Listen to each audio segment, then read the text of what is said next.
You're doing great, Sara. All right, we have started the recording. So good morning, buongiorno tutti, buongiorno tutti, tutto? Buongiorno a tutti. Buongiorno a tutti. So we have Claretta here to Ciao. give us a fabulous little introduction, history. She's going to explain what she's going to do. So just a little bit on the bottom, everybody is muted. At the bottom, when you scroll across, you'll see chat. So if you click on that, you can type in any questions that you might have. I will see them, and I will I will speak them so that Claretta can hear me. And I think that, Claretta, what you want to do, what you were saying is that what you want to do is, you know, don't wait till the end to ask questions, although there is some time set aside to ask questions. Feel free to ask throughout, and if they make sense to address during the presentation, then we'll do that, and otherwise we'll certainly have plenty of time at the end. So with that, here is Miss Claretta. Ok. Pronti? Siamo pronti? Sì. Ok. Allora, benvenuti, benvenuti. I'm very glad to be here. It's like being with friends, and I love it.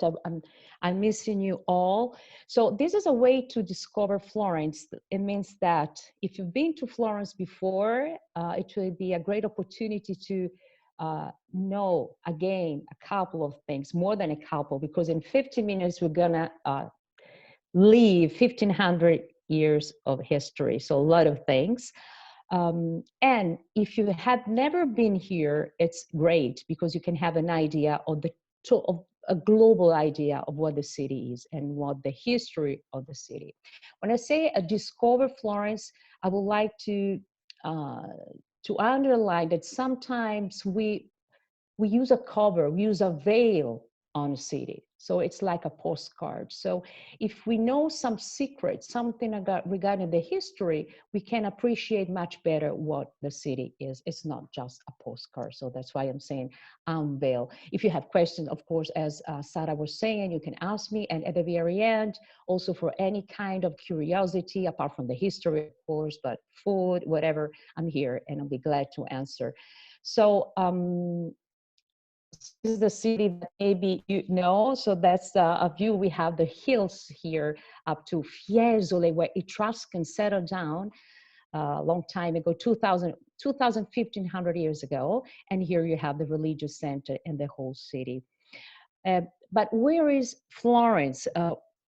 I need to say, I know you're very, you study a lot, but this is something that I want to say, because most of the time, some clients, some visitors, they ask me, they say, okay, let's visit Florence, and tomorrow we're going to Tuscany. And I'm saying, I always repeat, we are in Tuscany. So Florence is the capital of Tuscany. Tuscany is one of the 20 regions in Italy, the Italian regions. So maybe, you know, Lucca, Pisa with its Leaning Tower, or the seaside. So other cities here in Tuscany. And maybe sometimes when you say Tuscany, you mean the Chianti Shire. So all those areas very known for wine, and we have a lot of wine connoisseur here, I'm sure. So Florence is the capital of Tuscany. And when we say Florence, we should say Firenze, Firenze. But the original name was Florencia. Florencia means flourishing. Look at all these flowers. I don't know if you say lily flower or fleur de lis, like similar to the French one, but it's not the French one. And what happened is that when Romans founded the city, I'm talking about the 1st century before Christ, they chose this piece of land on the valley along the Arno River, the river, and they thought it was a very flourishing land. And also it was packed with this kind of flowers. This is why this flower is the symbol of the city. Il Giglio Fiorentino, that is very similar to the iris, to the iris. And we have a very nice festival showing these flowers once a year. But what about the foundation? So when you were a soldier, when you were a veteran for Romans, instead of receiving money when they retired, they received a piece of land. So that's what they chose. This is a bronze map. It's in the center of the city, and it shows you how the city and where the city was built. This is the center of the city, and you could have these two main streets, Decumano and Cardo, and all these perpendicular streets because it was built as a military camp. And they had a theater, an amphitheater, a spa.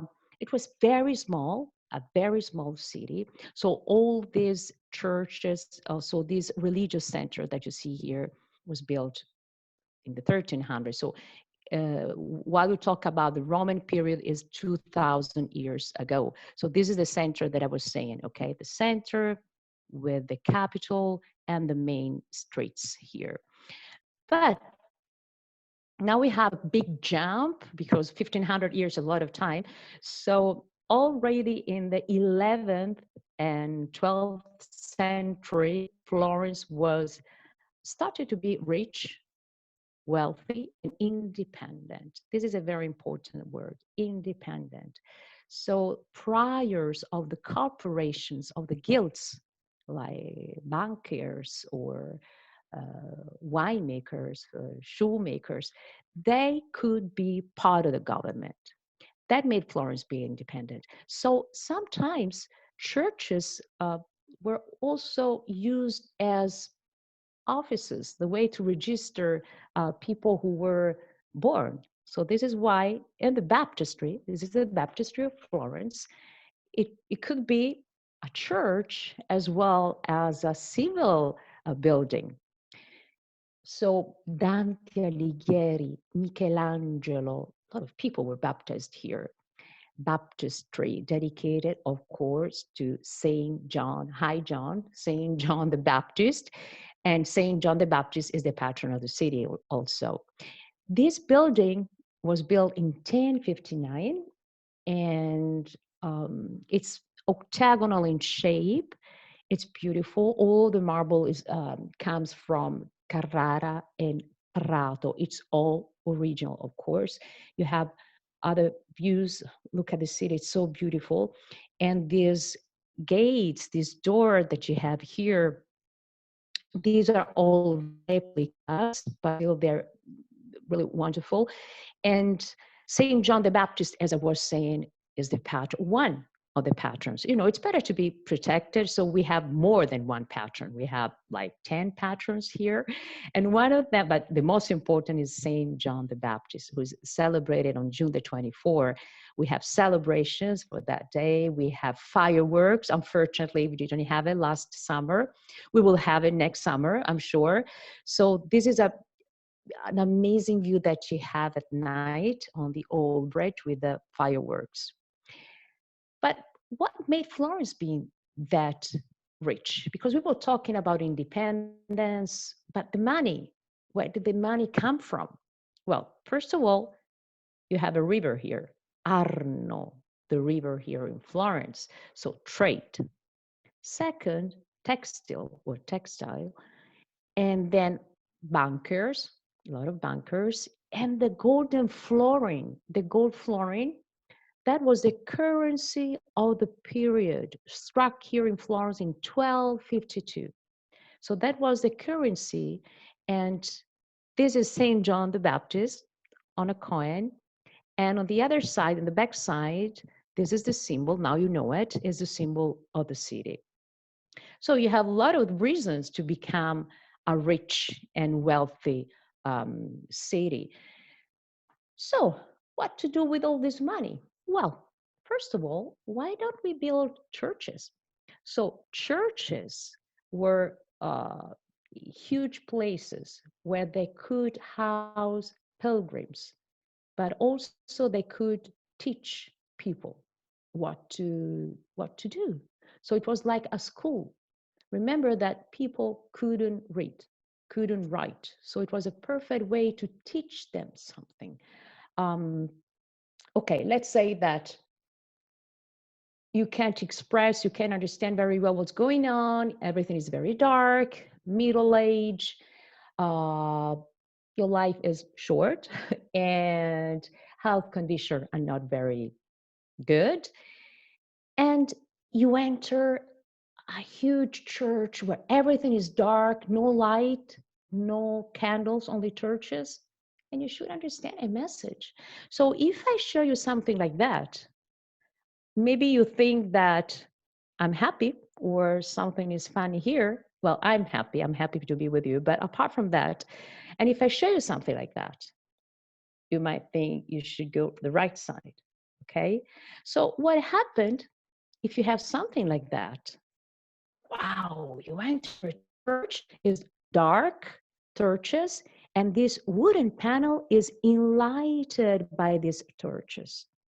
And you see a golden background. So, wow, richness, power, divine. So, golden is like divine.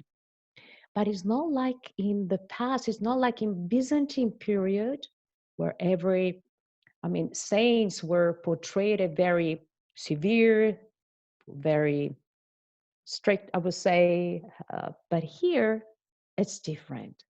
It's not Renaissance, but we have a lot of people here. These are angels, and they're given presents to this lady. So she must be very important because they're given a crown. You see, there's a crown here. They're giving flowers. She's on a throne, a huge throne. It's an architecture. So you have this sense of perspective. So she must be very important. So they thought, I don't think they were thinking she was Lady Gaga. No, they were thinking she was someone special. So she must be the Maestà, the Queen of Paradise. That's why we call it Maestà, Majesty. And who's this child? Jesus the child. So she is showing the right direction. And this is the direction. Jesus the child, and she's a woman with this transparent cloth. It's a white dress. She's looking at us. And okay, we see this face that he looks like an old man. But remember, we are the very, very, very beginning of the 1301. And it was not easy for them to show that Jesus was, for Christians, was Son of God, but was a human being. So you can't show a child who's laughing, no, not for the moment, not here in the Middle Age, okay? And all these details, so these marble steps, we are going into reality here. Giotto, Giotto, he was an architect and a painter. And he's the one who put the first seeds of Renaissance in painting, as Dante for literature or poems. So we are approaching to Renaissance. Giotto also built, we will see the bell tower in the city. And Giotto is also my cat. So this is the most important thing to remember. That's the moment while he's sleeping, as he's doing now, as usual. So religion, politics, money, arts, here we are. Cathedral, Santa Maria del Fiore. Santa Maria.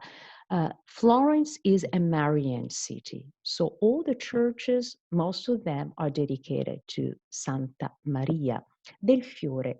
Now you know it. Del Fiore is the flower, is the symbol of the city, but it's also representing Jesus Christ, who was born from the Virgin Mary, the tree.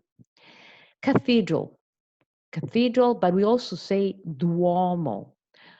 Okay, this is an Italian class. Duomo is house of Lord, domus from Latin, while cupola is dome.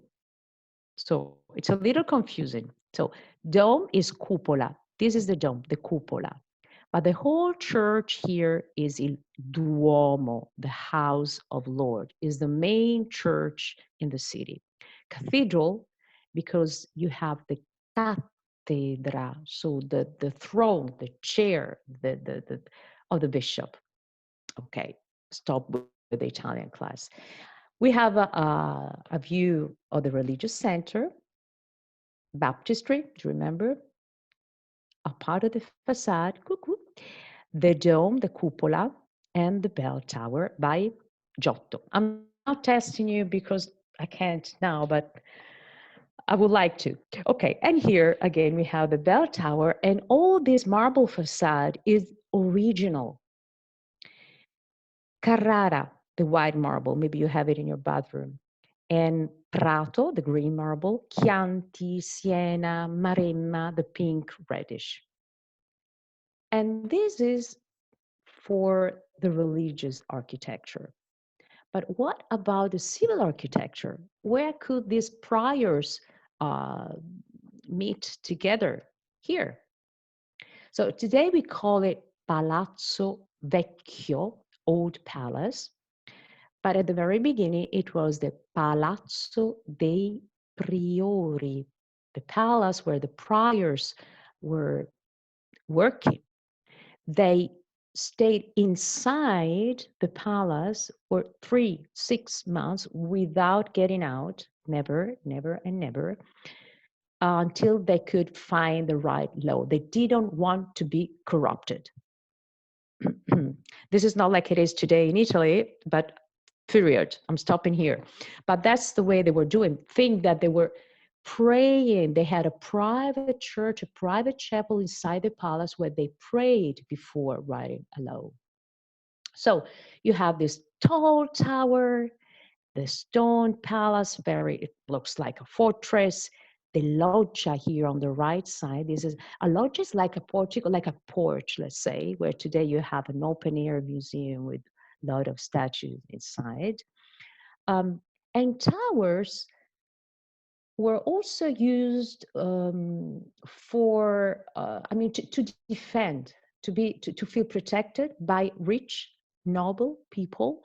And they were living in tall towers like this one here. But when they built the Palace of the Priors, they decided that that had to be the tallest in town. So this one here was the tallest. So all the other towers were cut down. Scapitozzato. That's how we say in Italian. You would never, it's a horrible word.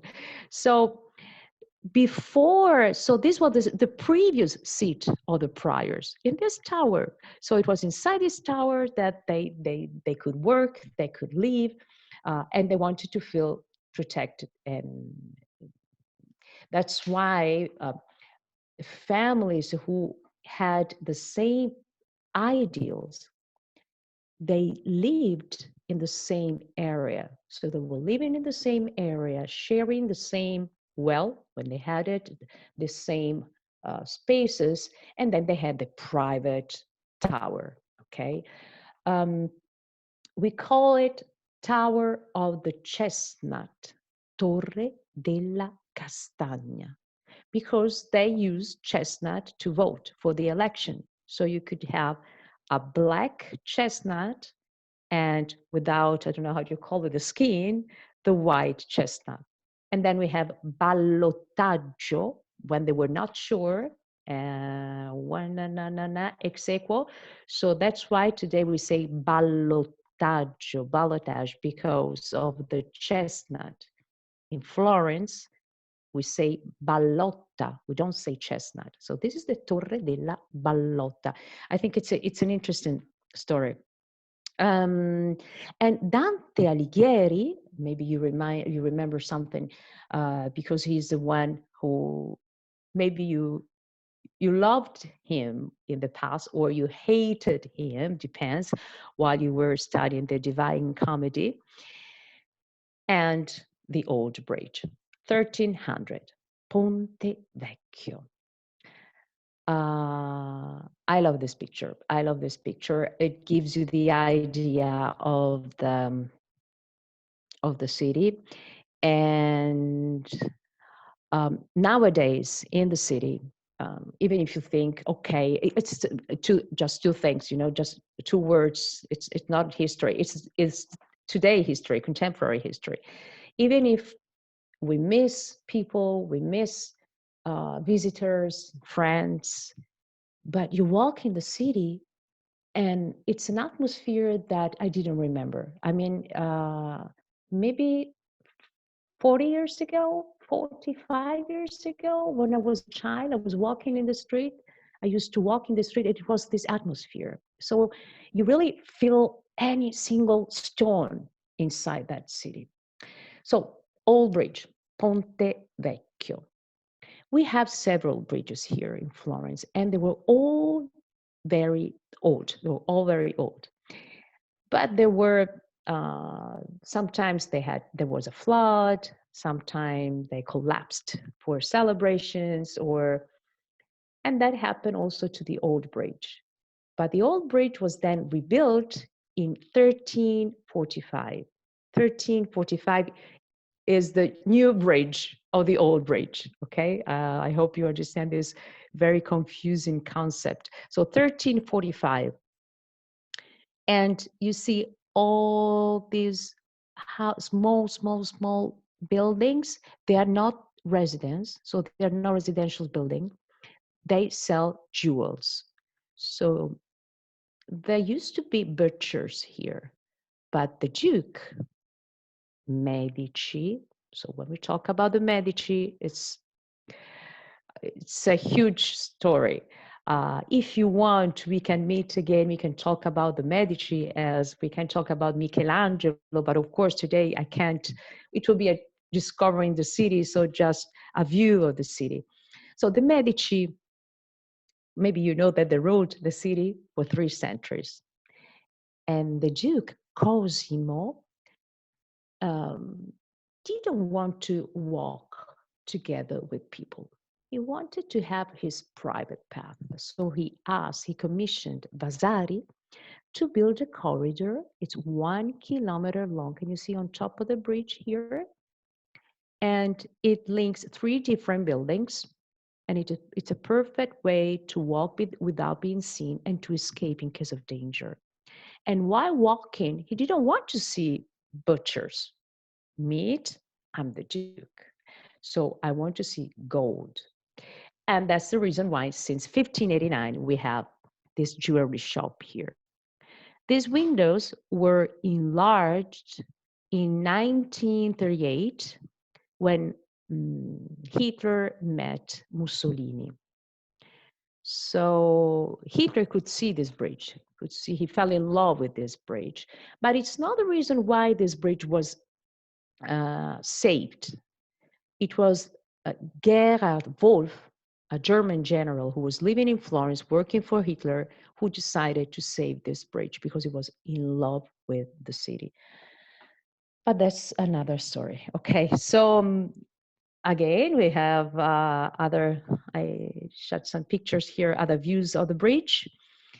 And this is a corridor I was saying. See, this, when you are inside the Uffizi Museum, it's a new chapter. If you want, we can meet again talking about the Uffizi Museum.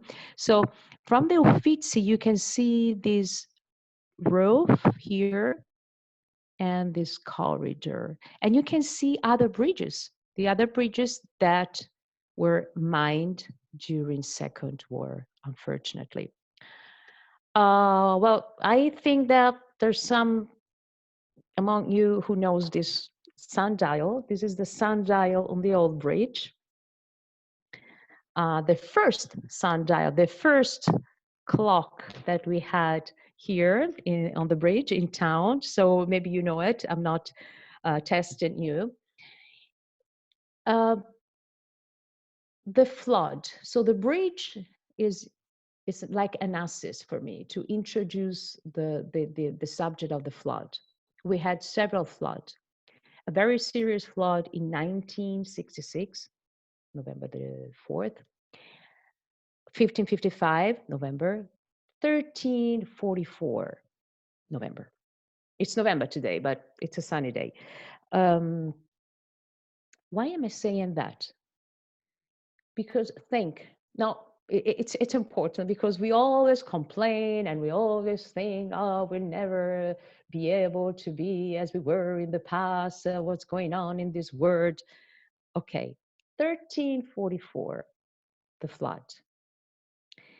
And then a couple of years later, a horrible, we can say horrible, I can use this, horrible financial crack.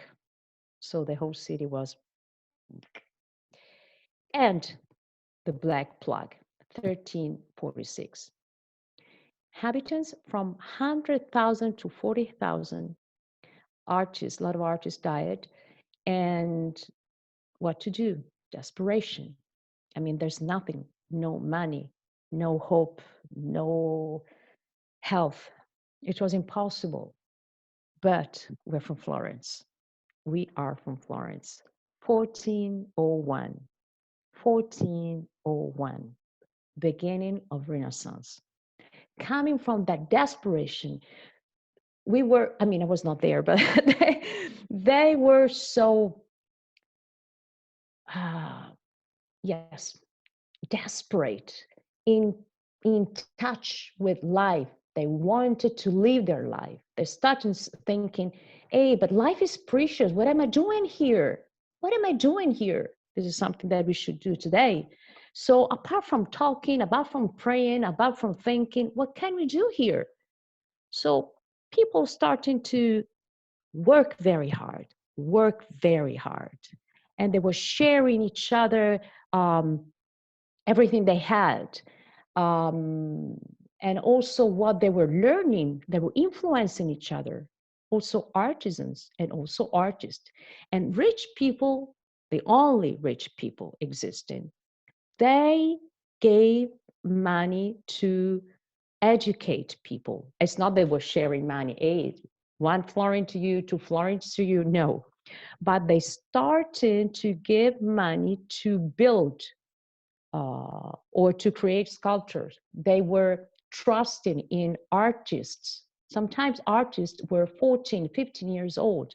They were saying, okay, we can do something, let's work together.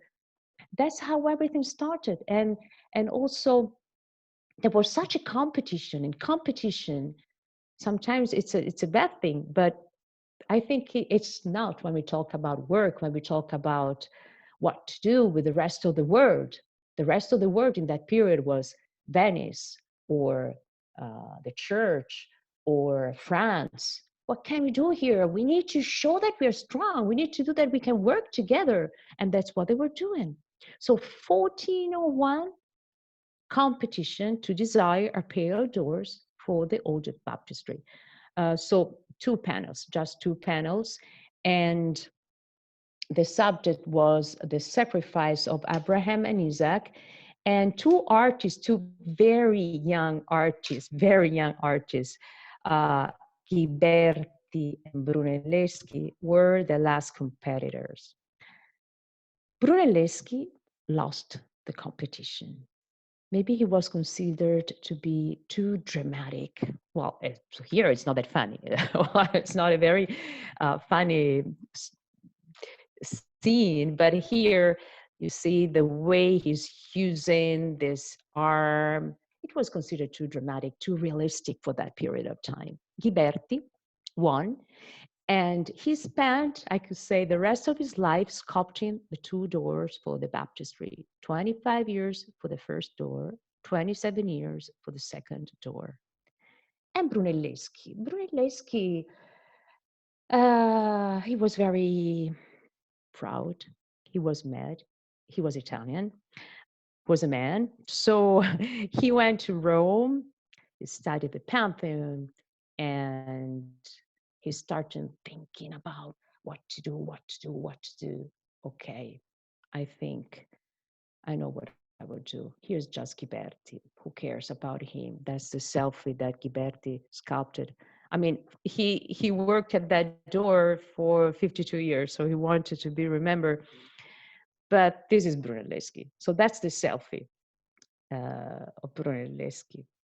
So Brunelleschi, here, the genius, the architect, I would like to underline that he was not, I mean, he didn't start as architect, talking about career. He was a goldsmith, but they were able to do everything. That's why we call them universal genius.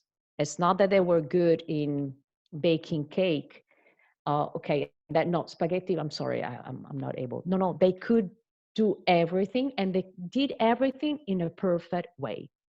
So architecture, sculpture, painter, or whatever, scientist. So Brunelleschi built the dome. He didn't have cranes, so he built the cranes. And they thought he was mad when when he said that he would have built it without the use of scaffolding. But that's what he did. He did. So here you have this octagonal basis here. And so all the weight is going towards this basis. He built two different domes, the inner one that supports the weight and the one that you see here that is protective, the inner dome. Okay. He used the bricks as with the herringbone system, so they could dry uh, very fast and they could give much balance. And he divided the yard into 8 parts. So every day the dome was building on itself. So it is self-supporting. And here we have the keystone, la lanterna, the lantern. So that's one of the things that Brunelleschi could do. Being an architect started to be something serious. So previously, being an artist was considered something bad. So if maybe we'll meet again to talk about Michelangelo, we will understand how difficult it was for an artist to be an artist because it was just an artisan. So it was a mechanical art, so not so intellectual. That's what I thought. So this is the inner dome, this is the outer dome, and this is how he built it. And the architect, here we have architects. So Arnolfo di Cambio on the left side is the one who built the cathedral, the old palace, Santa Croce, several architecture in the 1300. Brunelleschi, he's looking up at the dome, towards the dome. He's very proud, of course. Filippo Brunelleschi, we will always remember him. And hallelujah, here we have the Medici family. Just a very, very, very short introduction, just a few words. The Medici, they were bankers, merchants, and patrons. Everything started with this man, Cosimo the Elder, and he's wearing a very, that's what intellectual were wearing, this color. And he could speak several languages, was very fluent in Greek. So he's the one who was very passionate with art. And it's with him and also with this grandchild Lawrence the Magnificent that we could have the uh, Renaissance, I mean, the rebirth of classical art. How can you study Greek art, Greek philosophy, if you can't read, if you can't understand, if you can't translate? So they asked people who were in touch with that part of the world and philosopher and Greek philosopher to translate all these texts into Latin in order to study. So thank you, Medici. So this is the first residence, Medici. Here, palaces. On the left side, you have the Medici palace. You have this sandstone, 3 levels, okay? And usually you have a main courtyard in the inner part. And on the right side, maybe you might think, okay, it's the same palace. No, this palace belonged to the Strozzi family. They were competitors. But if you build a palace like that, I think I will build a bigger one or a better one. Again, competition that can be seen as a bad thing or as a good thing. Thanks to this competition, we have several Renaissance palaces here in Florence. So Medici Palace on the left side, Strozzi Palace on the right side. Strozzi, they were bankers as usual. So being a banker was very important because being a banker give you the opportunity to have a lot of connections, and connections are very useful, can be very useful. So it was that was a point. That was a point. So if I know that person, I know that duke, I know that queen, I know that pope, and remember that the Medici had 2 popes in their family. So big deal. Courtyard. So in the Strozzi Palace, you have this courtyard. So the palace is built around this main courtyard. Sometimes they were used to celebrate, or yes, to have party. It depends, or for business. Still today, they're open and they don't pay €1 to enter and to say. And this is the bench stone, Panca di Via, where you could sit, you could rest if you want. So it's a revolution, you know, because instead of saying, get out of here, no, you're welcome, sit here, rest, and maybe you would be the next client. So it was like a waiting room. Lawrence the Magnificent, Lorenzo il Magnifico, he died in 1492. I think you remember this date. And he was very good, not as much as banker, but as politician and as patron. So it's thanking to him if Michelangelo started to work for them, with them, living with them in the same palace. And Botticelli, now we can fly, okay? So we are in that period, yes. Leonardo da Vinci, Botticelli, cartographer, cosmographer, all of these people influencing each other. Botticelli had the opportunity to study philosophy, Greek philosophy. So this is the reason why we have these lovely ladies. We don't have Virgin Mary anymore on a painting. We have mythology, we have Venus, we love, spiritual love, not sensual love, spiritual love. And this face, maybe you know this face, this is Venus, and this is Simonetta Cattaneo, a beautiful young lady who came in Florence from Genoa, and everybody was in love with her. And she died very young, as usual. Oh, look at the hair, beautiful. And she gave inspiration to Botticelli. She was the wife of a member of the Vespucci family, the explorer, the spring. We could have a lecture, I mean, a meeting just on the spring and looking at that, talking about that.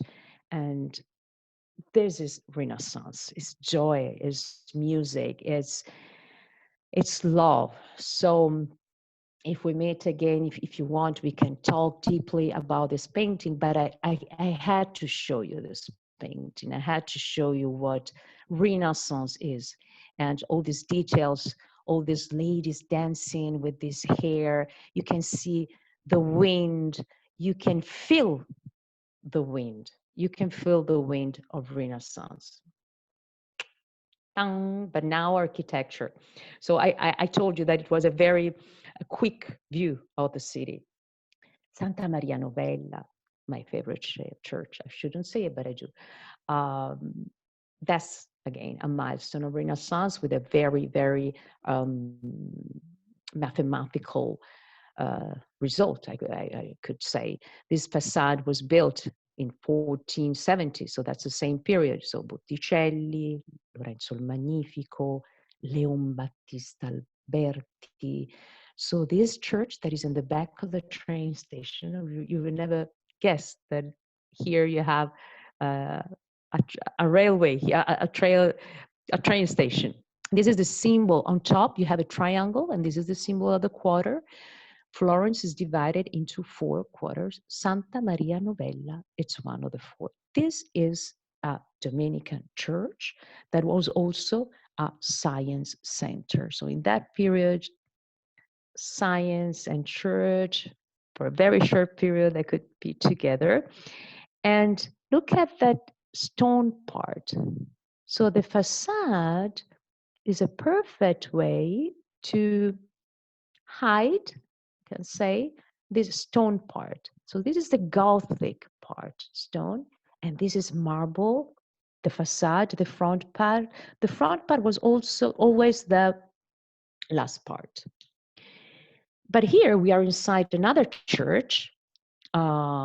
So the cathedral, Santa Maria del Fiore, il Duomo. This is the Last Judgment here, this fresco. And it was inside this church that PAZZI, a family, they were competitors with the Medici family. They were with the Pope. They wanted to kick out the Medici family, and they wanted to kill the 2 brothers, Lawrence and Giuliano. They killed Giuliano. Lorenzo, could escape. It was saved by a friend of his, and he could escape in a sacristy. That's the reason, one of the reasons why all these people wanted to feel protected, wanted to feel safe, wanted to have private corridor. It was very easy to be killed in that period of time. But talking about happier things, we were saying about explorers. So not only artists, scientists, explorers, cartographer, Amerigo Vespucci is a German geographer who gave name America to the wonderful place where you live in, thanking to Amerigo Vespucci, the explorer, and Giovanni da Verrazzano, another explorer. He's from the Chianti area. He used to drink a lot of red wine. It's not a joke, it's true. He was not drunk. I mean, he loved red wine. And maybe you know Verrazzano Bridge. So now you know why you call it Verrazzano Bridge. Now you know who Verrazzano was. And again, as I was saying, that's the period of Leonardo da Vinci. Sculptor, architect, scientist, painter, scenographer, musician, everything. Think one thing, yes, he was that thing. Everything in one person. And who was the greatest competitor? My secret love, Michelangelo Buonarroti. Michelangelo Buonarroti, painter, sculptor, architect, poet, super poet. 1475, 1564, in that period. He didn't drink, he didn't eat, he didn't sleep. Only marble, only marble, only marble. So it would be interesting to have a lecture on him because he's Michelangelo. But to say, I don't have to add anything, you know, Michelangelo is Michelangelo. And I think the best way to end is to see the icon of Renaissance, David, 1501, 1504. I think the most clicked and the most loved statue in the world, one of the most famous statues in the world. He is the symbol of Renaissance. We can discover why, but only one thing for the moment. He is a statue, he is the symbol of a person, even if it's a sculpture, who think that can reach everything he wants to if he wants to. So he's very self-confident. So he thinks, I'm protected by God, but I'm protected by myself also. So that's why I will win and I will defeat the giant. That's my city in half an hour, more or less. And I thought it was the best way to finish our very fast. I'm sorry, I've been talking a lot, but it was the only way to tell you. I would like to talk for the rest of the day. But we started with the hills and the religious center. Do you remember the very first picture? And this is the same cradle, but on the opposite side. And that was in the morning, late, early in the morning. And this is after sunset. Okay. Okay, Sarah, I will stop sharing and I'm ready for your questions. Okay, I don't see any questions typed in. Does anyone have any to type? I have some questions in mind, but does anybody have any to type in? I was also thinking that we're a pretty small group, so I could just unmute people and you could just ask any questions and we can see how that goes. First, I will let you all know that I am going to stop recording, so we don't have to be recording the question and answer period.